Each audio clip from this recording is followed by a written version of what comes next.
terungkap lagi, ternyata CEO Giorgio itu punya jam palsu lebih dari satu, guys. Yuk kita bahas. Setelah Koko up videonya yang mengungkap bahwa Giorgio menggunakan jam tangan palsu dan itu videonya viral banget, guys. Akun Setlex Durolex itu menemukan bahwa Patek Philippe Nautilusnya Giorgio itu ternyata palsu.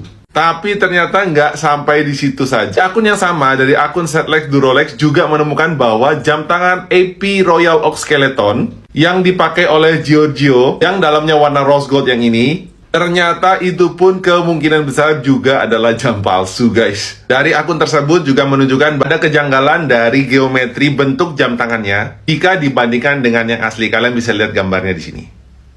Kalau sampai ternyata terbukti benar, menurut Koko, CEO Giorgio ini harus klarifikasi sih. Minimal tunjukin invoice atau ngasih tahu deh tempat belinya di mana. Karena kalau sudah pakai jam tangan palsu dan lebih dari satu, ini sudah ke arah pembunuhan karakter dan benar-benar harus dipertanyakan jabatan CEO-nya, guys. Buat fans-fansnya Giorgio juga kasih tahu tuh idolanya supaya bisa segera klarifikasi. Dan ternyata kalau terbukti bahwa jam tangannya adalah asli, Koko bersedia viralin jadi buzzer Giorgio tanpa dibayar, guys. Makanya idolanya buruan kalau bisa segera klarifikasi daripada jadi bola liar ya. Gimana menurut kalian? Silahkan tulis di kolom komentar. Sekian dari Koko. See you on the next video.